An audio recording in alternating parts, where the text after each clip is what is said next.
I'm Rowena Carillo Binhamin from Philippines. I'm working here in Hong Kong as domestic helper for 11 years.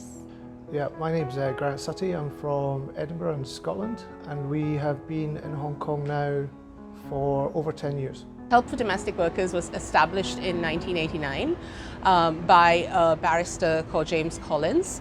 In 1989, he saw the need that domestic workers were facing in Hong Kong. At that time, the number of domestic workers in Hong Kong was increasing quite a bit because the need for care for families was increasing. I feel only it's like my home. They are very polite to me.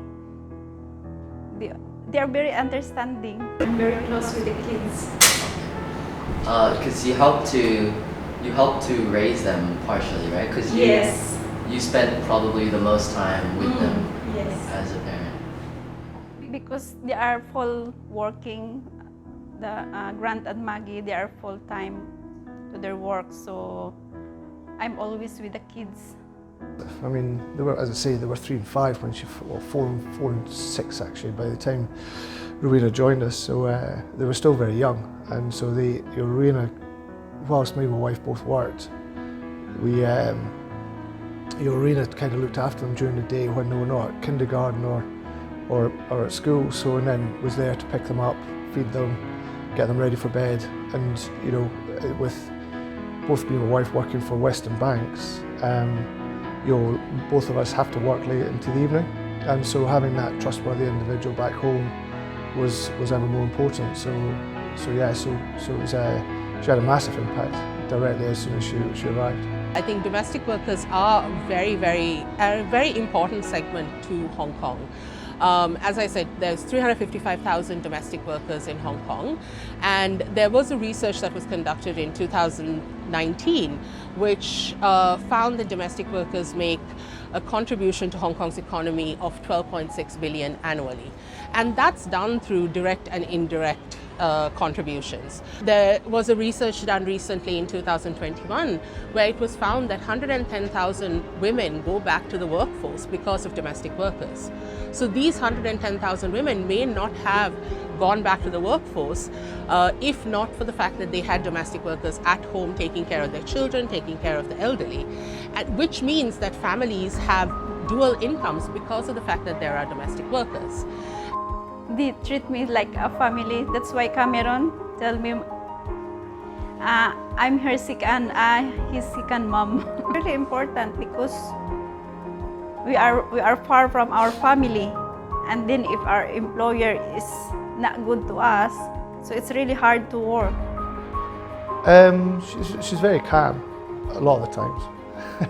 A few occasions, obviously, my children are frustrating as probably as any of the other children. So, but no, I mean, she's very she's a mother herself, so she's done it, been there, done it, read the book, and so and her children are actually a lot older than hers, so she was very well experienced in bringing up children. So, and that came through quite quickly. So one of the things that we at HELP work on is providing access to justice for domestic workers and employers. And the reason for doing this is because we believe that early dispute resolution and dispute prevention is really important for domestic worker and employer relationships.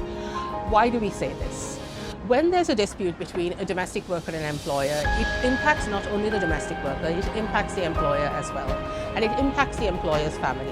Again, everybody would know if there's a dispute where a domestic worker loses their job, a domestic worker faces a lot of difficulties. As I've highlighted, domestic workers would lose their visa, they would lose all the rights associated with their visa. Their families would suffer because they're unable to send money back home. And if there's a legal dispute, they have to go through months of litigation in order to settle that issue. And that would mean 2 to 3 to sometimes a year of litigation. Well, even now, I mean, even though the children are not here, and I'm actually here on my own at the moment, but she still takes care of the house. We were stuck in the UK for 6 months last year, or earlier this year. She was here to look after the house and make sure everything was in order. So she still has an impact, on our family day-to-day living, and it's you know, we're still working late into the evening, so doing the housework and that type of thing and being that help is ever more important.